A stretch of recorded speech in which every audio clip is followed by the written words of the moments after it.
ជម្រាបសួរបងប្អូនសិស្សានុសិស្សអ្នករៀនភាសាអង់គ្លេសជាទីរាប់អានជាថ្មីម្ដងទៀតខ្ញុំនឹងយកមេរៀនមួយទាក់ទងទៅនឹងកិរិយាសព្ទគិតដែលយើងជាទូទៅកាលណាបើលើកពាក្យថាគិតមានន័យថា obtain ទទួលបានឬក៏ receive ហើយថ្ងៃនេះខ្ញុំពំនាំនៅមេរៀននេះមកដើម្បីឲ្យបងប្អូនយល់ពីការប្រើប្រាស់ get ពីព្រោះ get នេះវាអាចជា causative verb បានដែរជាកិរិយាសព្ទមួយលក្ខណៈជាហេតុញ៉ាំងឲ្យគេធ្វើឬក៏បណ្ដាគេធ្វើអីមួយតែយ៉ាងណាក៏ដោយករណីថ្ងៃនេះខ្ញុំយកពីចំណុចពិសេសពីការប្រើប្រាស់ get ឲ្យបងប្អូនក៏ដូចជាសិស្សានុសិស្សអ្នករៀនភាសាអង់គ្លេសនឹងយល់អំពីការប្រើប្រាស់ get នៅក្នុងប្រយោគនីមួយៗអញ្ចឹងចំណុចទី1ដែលខ្ញុំលើកមកយកមកបង្ហាញនេះគឺ get បូកនឹង past participle ដែលមានន័យថា verb 3ជាង get នេះស្មើនឹងកិរិយាសព្ទ to be ដែលបូកនឹង past participle ត្រូវបានដែលយើងនិយមប្រើជា passive ណាជា passive voice ជាប្រយោគកម្មឬក៏កម្មវិជ្ជៈដើម្បីយើងយល់ច្បាស់មើលឧទាហរណ៍ក្រោមគេថា this car seems to have got broken គេថាឡាននេះមើលទៅទំនងជាខូចយើងក៏ broken ដែរត្រូវបានខូចហ្នឹងឯងគឺខូច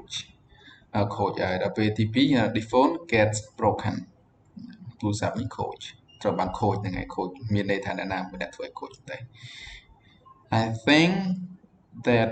his phone gets stolen ខ្ញុំគិតថាទូរស័ព្ទរបស់គាត់ត្រូវបានគេលួចហើយអញ្ចឹងយើងមើលប្រយោគ get ត្រង់ចំណុចទី1កាលណា get បូកនឹង verb 3យើងត្រូវនឹកដល់ clear មួយទៀតគឺ to be បូកនឹង verb 3ត្រូវបានណាត្រូវបាន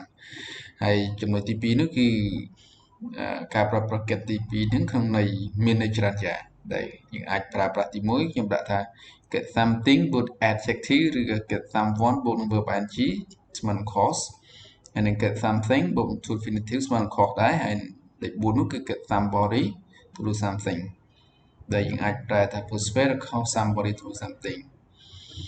ចំណុចទី1យើងថាធ្វើឲ្យខ្ញុំប្រែជារូបមកធ្វើឲ្យបណ្ដាលឲ្យបញ្ចុះបញ្ចូលគឺញ៉ាំងឲ្យឬបង្ខំឲ្យតែចំណុចទី4ចង់បញ្ជាក់ថាតើតូនមនុស្សដែលយើងអាចប្រែថាបញ្ចុះបញ្ចូលនរណាម្នាក់ឲ្យធ្វើអីមួយឬក៏បង្ខំនរណាម្នាក់ឲ្យធ្វើអីមួយឧទាហរណ៍ខាងក្រោមយើងអាចមើលឃើញថាប្រយោគទី1 you had to get your friends ready for party យើងមានន័យថា cause អ្នកត្រូវតែធ្វើឲ្យមិត្តភក្តិអ្នកឯងរៀបចំខ្លួនជាស្រេចដើម្បីចូលរួមពិធីជប់លៀងអញ្ចឹង get your friend ready នេះមានន័យធ្វើឲ្យមិត្តភក្តិអ្នកត្រៀមខ្លួនរួចជាស្រេចយោគទី2 I'm trying to get the proposal finished for this Sunday ខ្ញុំកំពុងព្យាយាមធ្វើឲ្យសំណើនេះនឹងបានបញ្ចប់សម្រាប់អាទិត្យនេះជាងឬធ្វើឲ្យឬក៏បណ្ដាលឲ្យអូខេហើយប្រយោគទី3 we get our product purchase យើងចង់ឲ្យយើងអាចប្រែជាបានដែរយើងចង់ឲ្យផលិតផលរបស់យើងនឹងមានគេទិញឬក៏យើងព្យាយាមក៏ធ្វើឲ្យផលិតផលរបស់យើងគេទិញមួយទៀត haven't you got the computer working yet សំណួរសួរថាតើអ្នកមិនទាន់បានធ្វើឲ្យកុំព្យូទ័រហ្នឹងមានដំណើរការនៅឡើយទេឬក៏ឲ្យវាដើរនៅឡើយទេជាងយើងប្រែធ្វើឲ្យដូចគ្នាដែរ I can get my computer to work យើងអាចប្រើនេះក៏បានដែរតែខ្ញុំមិនអាចធ្វើឲ្យកុំព្យូទ័រខ្ញុំធ្វើដំណើរការបានទេឬក៏ដើរបានទេហើយប្រយោគមួយទៀតនោះគឺ why don't you get him to join your wedding ហេតុអីបានជាអ្នកមិនបង្ខំឬក៏បញ្ចុះបញ្ចូលគាត់ឲ្យចូលរួមពិធីពិពាហ៍របស់នាងយើងអាចមើលចំណុចទី2នេះគឺ get បូក something គុណ adjective យើងអាចធ្វើឲ្យបណ្ដាលឲ្យឬក៏ក្នុងចំណោមទាំងអស់ហ្នឹងប្រយោគ clear ទី4ហ្នឹង get somebody to do something យើងមានន័យថាជំរុញឬក៏បង្ខំនរណាម្នាក់ឲ្យធ្វើអីមួយហើយចំណុចមួយទៀតយើងតកតងនឹងការប្រើប្រាស់កិរិយាសព្ទ get មួយទៀតនឹងយើងអាចចំណុចពិសេសមួយដែរសម្រាប់បងប្អូនអ្នករៀនភាសាអង់គ្លេសអាចពិបាកក្នុងការបកប្រែយើងគេណា get បូក to infinitive ឬ adjective មួយទៀតយើងអាចថា start to be ចាប់ផ្ដើមខ្លាយជាឬក៏ have a chance to do something មានន័យថាមានឱកាសដើម្បីធ្វើអីមួយដល់ហ្នឹងយើងប្រាប់ ប្រែមកខ្ញុំដាក់ចាប់ផ្ដើមខ្លាយជាឬក៏ចាប់ផ្ដើមឬវាឱកាសដើម្បីធ្វើអីមួយឧទាហរណ៍ថា are you getting better តើអ្នកកាន់តែមានសុខភាពល្អឡើងវិញមែនទេឬក៏ចាប់ផ្ដើមណាអ្នកកាន់តែចាប់ផ្ដើមមានសុខភាពល្អឡើងវិញមែនឬយើងអាចសួរជាងបានឬក៏អ្នកឯងកំពុងតែមានជាងក៏បានដែរមានសុខភាពល្អឡើងវិញមែនឬ Now you get to be a famous singer start to be យើងប្រែថាចាប់ផ្ដើមខ្លាចជាណា to be ឡើយហ្នឹងមានន័យថាអ្នកឥឡូវនេះអ្នកចាប់ផ្ដើមខ្លាយទៅជាអ្នកចម្រៀងដ៏ល្បីម្នាក់ហើយអូខេអញ្ចឹង get to be នេះយើងប្រែចាប់ផ្ដើមខ្លាយជា Now I never get to see her since she's lost the company យើងដាក់ក្នុងនេះ have a chance to do something មានន័យថាខ្ញុំឥឡូវនេះខ្ញុំមិនដែលមានឱកាសដើម្បីទៅជួបនាងទេចាប់តាំងពីនាងហ្នឹងចាក់ចេញពីក្រុមហ៊ុនទៅអញ្ចឹងក្នុងចំណុចនេះ get យើងអាចប្រែថាចាប់ផ្ដើមខ្លាយជាដែលបំទុន infinitive យើងនិយមប្រើថាចាប់ផ្ដើមខ្លាយជាព្យញ្ជនត្រូវការកិរិយាសព្ទ to be ហើយមួយទៀតនេះយើងអាចប្រើថា have chance to do something មានឱកាសដើម្បីធ្វើអីមួយចំណុចមួយទៀតគឺ get មានករណីប្រើប្រាស់ច្រើនយ៉ាងមែនទែនទៅតាមបរិបទតាមពាក្យដែលវាប្រើប្រាស់ជាមួយអញ្ចឹងខ្ញុំសង្ខេបមកមានចំណុចដូចខាងក្រោមនេះget បូក noun គឺ pronoun ក្នុងន័យនេះគឺអាចប្រែថា obtain ទទួលបាយទៅទិញ reach ប្រែថាដល់ទទួល hear ឬ understand យល់ become ill with យើងប្រែមានជំងឺឬក៏ឆ្លងជំងឺយើងប្រៀបធៀបបូកនឹងមានអាចស្មើនឹងរៀបចំអាហារ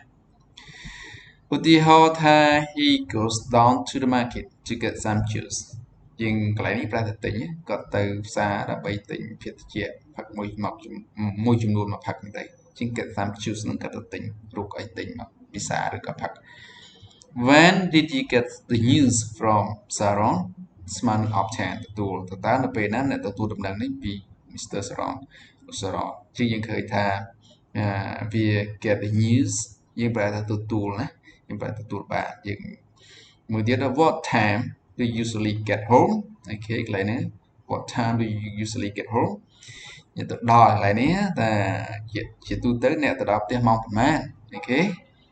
she didn't get what I said because the music was so loud ជាងមានន័យថាកន្លែងនេះមានន័យថា get ហ្នឹងឮអូខេនាងមិនឮនៅអ្វីដែលខ្ញុំបាននិយាយទេដោយសារតន្ត្រីហ្នឹងវាឮខ្លាំងពេកអញ្ចឹង get what I said មានន័យថាមិន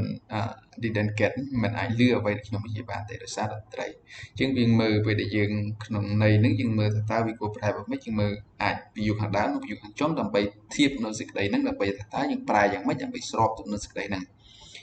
ហើយមួយទៀតហ្នឹងឧទាហរណ៍តកតង